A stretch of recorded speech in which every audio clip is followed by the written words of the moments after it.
In the heart of Gaza's Khan Younis, amidst the chaos and devastation of war, Palestinian mother Ghaneyma Joma sat on the cold floor of Nasser Hospital. Beside her lay her son, Younis Joma, whose health had taken a drastic turn for the worse. His frail body was a stark testament to the severe malnutrition he had been enduring. It's distressing to see my child in front of my eyes lying there dying from malnutrition because I cannot provide him with anything due to the war, the closing of crossings, and the contaminated water, Ghaneyma said, her voice heavy with sorrow. Younis's story is not unique. He is one of many Palestinian children suffering the dire consequences of the ongoing conflict. The war has choked off supplies of food and clean water, pushing countless families to the brink of survival. Hospitals, overwhelmed and under-resourced, are struggling to cope with the influx of patients. My son suffers from malnutrition due to the war and because of the tinned food he's eating. Before the war, he used to eat all kinds of food, meats, eggs, all kinds. Now things have gone up in price, or there is shortage due to the closing of the crossings. A week ago, I was with him here in the hospital, and every day his health is deteriorating.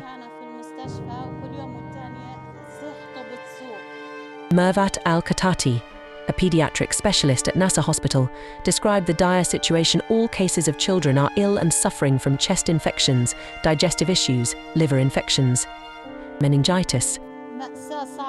It's distressing to see my child in front of my eyes lying there dying from malnutrition because I cannot provide him with anything due to the war, the closing of crossings, and the contaminated water. My child was normal before this. His condition only deteriorated in the war. A week ago he was in hospital and he is now worse than before. The relentless military campaign by Israel has crippled many hospitals and health facilities in Gaza, exacerbating the already dire health crisis. According to the World Health Organization, the conflict has caused severe shortages of essential medical supplies. Israel, however, denies targeting health facilities or blocking medical supplies from entering Gaza.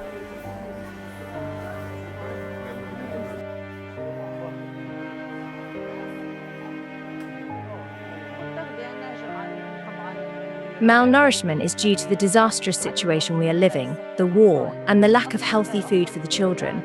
Now, the only food available for children is from tins filled with oil. The food is unhealthy in any form. All children now have a severe decline in blood pressure. They all have anemia now.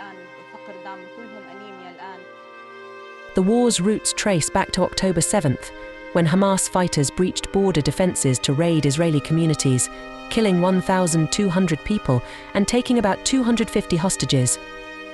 In retaliation, Israel launched a relentless assault on Gaza the same day, a bombardment that has continued for 9 months, accompanied by a ground invasion.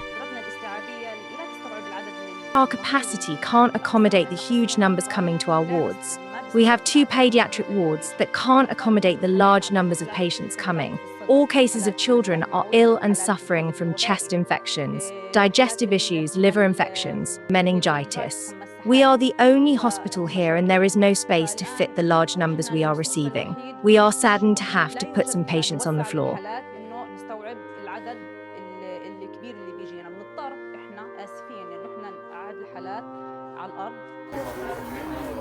The sheer number of casualties, coupled with rampant disease and malnutrition, has placed immense pressure on Gaza's already fragile health system.